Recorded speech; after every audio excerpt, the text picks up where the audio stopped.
more you can cultivate that sense of wealth, that sense of abundance in you, the more you can feel that sense of joy, the more easy it's going to be for you to do financially. Because you're not going to be in this scarce, fearful mode. Now, that's not enough by itself. You can have this great sense of abundance and do the wrong mechanics and be a disaster. True or false? But if I had to have an area to get you started with, you want to have the emotion and psychological strength, because that's going to carry you through when the mechanics are boring or frustrating, or when things aren't working out. Your emotion, your psychology is what will carry you. It'll get you to keep doing it. Everyone knows, if you've done any studies, Dr. Seligman is very famous for doing studies on optimism. And in those studies, you know what he found out? People that are pessimists are much more realistic. They're much more accurate. If you give them a test and you ask them to look at something and give you a size measurement of it, or to evaluate their own success or failure at a task, and every study Seligman's done, he did it in the University, I think Pennsylvania if I remember correctly originally, what he found was that optimists always see themselves as doing better than they really did. They basically BS themselves. What happens to pessimists, they're 10 times more accurate. But here's what he found out. What he found out is because the people who are accurate never push themselves because they know it's never going to work anyway. Whereas the optimist sees it better than it is, so they keep doing it. Because they have the illusion they did well, I'll do even better next time. And because of that optimism, they did it more often, and so optimists succeed at a 4 to 5-fold, depending upon the task, result ultimately beyond anything that a pessimist will do, and they're not as accurate. All that's a big way of saying is, if you can develop a psychology of resilience in yourself, you don't have to be optimistic or fake, you can be real. The realness is, whatever shows up, you are larger than anything that can happen to you. You are larger than any financial challenge you could ever face. Initially, we'll say, well, look at their houses, look at their homes, and they don't really have electricity, they don't have this, but they don't feel poor. It's your identity. The way you define the wealth determines whether you're wealthy or not. So are there enough things for you, knowing that 2/3 of the planet lives on $2 a day, that you could get yourself to really feel grateful, yes or no? Yes. How much of your life do you get benefits from today that you never had to create? Think about it. Like I said, the roads you ride on, the library, the books you didn't have to write, right? The internet that you can access in seconds and get answers to just about anything. The people in your life that you didn't have to raise, but are there for you. Think about all the different aspects of your life. If you want to be wealthy, all you have to do is associate. So before we do the financial part, because financial independence is different than wealth. Wealth is that state of mind. Financial independence is being in that position where you don't ever have to work again. That if you work, you do it because you really want to. Now, I'll give you a clue. If you get financially independent and you don't work, you'll be miserable. I can't tell you how many friends I have that sold their company, made $50 million. One man made almost $1 billion and was really excited for a while. But after a while, it was like bored. His vehicle of his business gave him a sense of contribution, and he was always growing, figuring out how to solve problems, and he had all the people he was connected to in the business, all the employees and friends and associates. So I want to tell you, I'm not just saying this as some little positive thinking technique. I'm telling you, this is the secret, the real secret, to shift it inside of you and to add the real value. Most people are trying to pursue something in the future that they already have. I want you to think of what it is you think you want that will make you wealthy or financially free. By defining the game in a winnable way, a certain amount of money that we meet, and that covers what we're going to call financial security, which might be your housing, your cars, your food, and basic entertainment. How many would feel rich if you didn't have to work, if your investments alone, the income from your investments, the income, covered those 4 items, your housing for the rest of your life, your food, right, your travel, and some entertainment? How many think that would feel pretty good? Say aye. And by the way, that number is way smaller than what most of you think of when you think about being financially independent, which is everything covered without working. So why not get the first one down pat? And you're going to know exactly what that number is for you and what it's going to take for that number where you don't have to work to meet it. Then we can look at financial independence, where you don't have to work and everything is covered. Then we go to financial freedom. You don't have to work and everything you can think of is covered. Anything you ever want to do for yourself or others, those you want to give. That's a different level, isn't it? And most people think of financial freedom, they come up with this gigantic number that if you even figured out everything you want, it's nowhere near as big as you think. And because it's so big, you never even start the journey. and you don't think it's gonna happen. So you talk about it, you hope you'll get some big hit sometime with your business or something, but you never get going. How many follow this? Say I. If you are significant in other people's eyes, what will that do for you? Well, you know, it was in my eyes, somebody that I would look, somebody that, but when you know, you an example. But when you get there, you won't look to yourself anymore. When you get there, you'll just be at a different level, and then you'll be trying to figure some other level of what you need to get to so you would respect yourself. That's a good point. He always makes good points. You notice that? So what you're doing is, here's the game you're playing, and I want all of you to hear this. No amount of money will ever make you wealthy. Because as soon as you get there, you will raise the game. Now here's what's great about that. To continue growing in all areas of life. If you could grow emotionally, should you? Yes or no? Yes. If you could give more, should you? Yes or no? Yes. If you grow intellectually, should you? Yes. If you could give more love, should you? If you could grow more financially, should you? Yes, because growth is life. But having to grow in order to feel significant enough means you will always be poor. It's a game that never ends. Let's talk about money now, not wealth. What does it take mechanically to get this thing called financial independence? And what is financial independence as opposed to wealth? Wealth is a product of the mind. Again, no amount of money you ever achieve will make you wealthy. Financial independence means you never have to work again in order to live your life.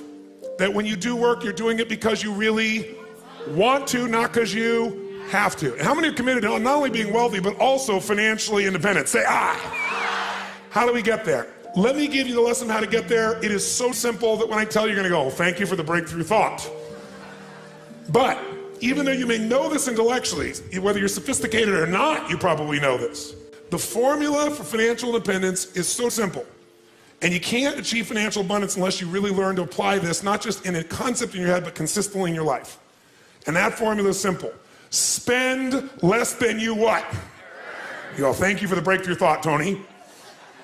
But is this what most people do, yes or no? No, what do most people spend? More than they earn. There's no way around this. No matter how much money you have, if you spend more than you earn, you got a challenge. So there's no way to be financially free, financially independent without spending less than you earn. And what do you got to do with what you don't spend?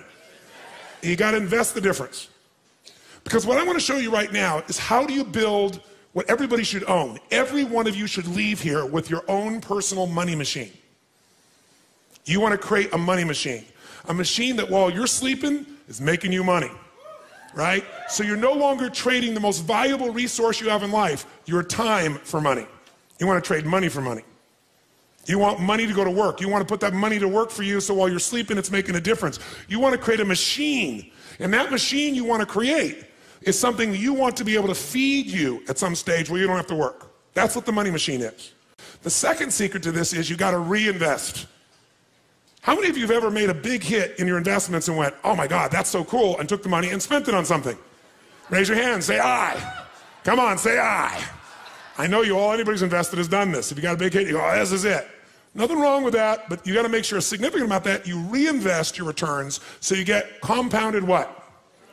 Compounded growth is the most basic principle in the world. We all know it intellectually. But are you emotionally associated enough that you're really utilizing it to its maximum capability? If you don't, you're not going to get financially free. You will never get financially independent by your earnings alone. Every one of you in this room is going to lose money. Every one of you. There's no way. The person I work with, one of the top financial traders in the history of the world, top 10 in the history of the world, is not even right half the time. How could you make billions of dollars if you're not even right half the time? Not even 51% of the time. I'm going to show you in a few moments. It's known as asset allocation. It's the way you invest. It's what you do. That's what's going to shift this. So first step, spend less than you earn, invest the difference. Second step, reinvest it so you get compounded growth until you reach the home run, your money machine, until you reach a critical mass of capital, of investment capital. When you get to that critical mass, and what determines the critical mass is how much you need for the lifestyle that you want. Once you get to that critical mass, what it provides for you is what you're investing for. Who knows, no matter what investment you're doing, what are you really investing for? Whether you're investing in cars, stocks, bonds, real estate, financial instruments, what are you investing for? You're not investing for returns. That illusion will keep you from getting to the end game. If you're wealthy, here's what makes you wealthy. Income, not assets. Assets you can buy, and assets change in value all the time. You need income. This is the only reason to invest. You invest for one reason, so you have an income for life without working. And to do that, you got to build a critical mass of capital, that the interest on it alone will give you that income, and you can have the life you want without working. And the only way to do that is do those first two steps. Spend less than a year and invest it, reinvest it till you hit that critical mass. Now, how to do that is actually a lot simpler than you think. We make things more complex than it really is. You got to think of this as your target. In order to achieve what you want, where you have a money machine, here's what you must do. You must pick out a minimum financial goal for yourself. Even to achieve your minimum financial goal, you got to pick out a specific amount of money that you're going to invest every month, every year, no matter what. A specific percentage of your income. If you don't do that, forget the rest of this course. It's a waste of your time. Because you'll go make a bunch of money, but you won't be practicing the fundamentals, and eventually you'll make a mistake and you'll lose it. Let me tell you another secret to life. If you do the right thing at the wrong time, you get pain. If you plant in the winter, I don't care how hard you work.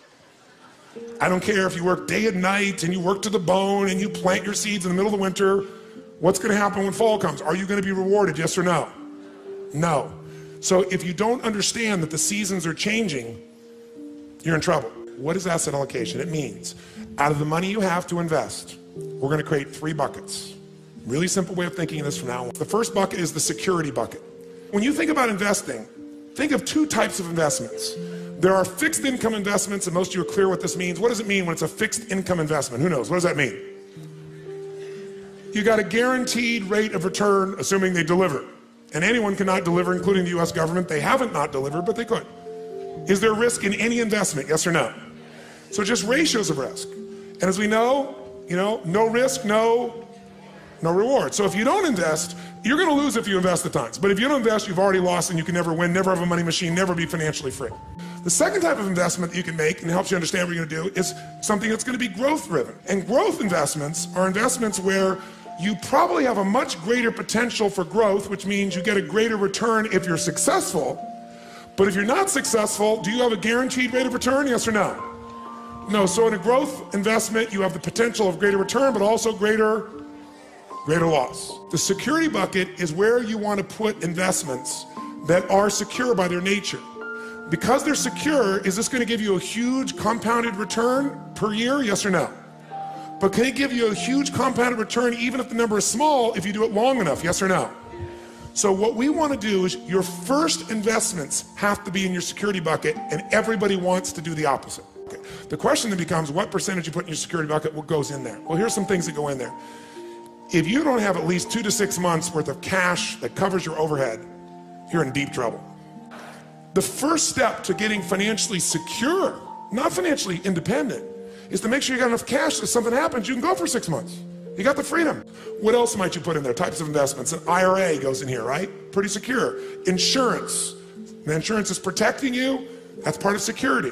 What else could go in there? Your home. Don't think of your home as an investment, because for most of you, you're eventually not going to sell that home and eat it. You're not going to sell your home and get income off it. Now, some of you may be. You made a stage of life where you're accumulating the same homes, and eventually you're going to sell and buy a smaller home and take that critical mass that came from selling the big home, and it's going to take care of you for life. If you're doing that, great. But the place to think about your home in terms of leverage, put it in your security bucket. How many agree with me on this, by the way? Say aye. Because, by the way, if you don't have a home, you're going to be really stressed out, right? So I got to think of my growth outside my home, really. Think of your compound interest outside your home. Your home may be a bonus for you. And fixed income investments all fit in this category. Now, what's the second bucket? Second bucket is growth. 2 ways you're going to learn about growth. The buy and hold strategy, which is the strategy of an owner. And by the way, that buying and holding, that is less risky to some extent than momentum because of the timing. But it can be just as risky. What is momentum trading? That's when you're no longer an owner, you're a trader. A financial trader, everybody's a financial trader. Most of you trading time for your money. Here you're trading money for money. Here what you're looking at is you're seeing movement in prices. And what a momentum player is doing is they're playing for the short term usually. Third bucket is the dream bucket. The dream bucket is you want to travel around the world. The dream bucket is You, depending upon the size of how you think or what you're doing or your economics, you want to own a condominium in Aspen. It might be the boat, it might be a trip, it might be owning a basketball team, owning an island. Depends on the size of what it is you want to do. And by the way, bigger isn't better. The more you have to feel financially free, the more stress you're gonna have. How many follow this? It's the opposite of what you think. The more you have, the more you gotta manage, the more time, the more energy, the more risk, the more capital. That doesn't mean you shouldn't do it. Some of you are very, very driven to create and risk. That's a personality type. We know that it's crazy. I happen to be one of those types to some extent. But even a crazy person's got to make sure their security's there, or their craziness at one point will bite them. How many follow? If you can get financially free for less, do it. Be wealthy now and get financially free quicker. And then lock in, you won. And then keep that stuff in your security bucket. And if you want to play a bigger game now, you've already won, and everything you're playing now, that's where the house is money. You can go for something bigger, and if it doesn't work out, you're still handled. Your security, what you're here for, is totally free. How many follow what I'm talking about here? Say, I.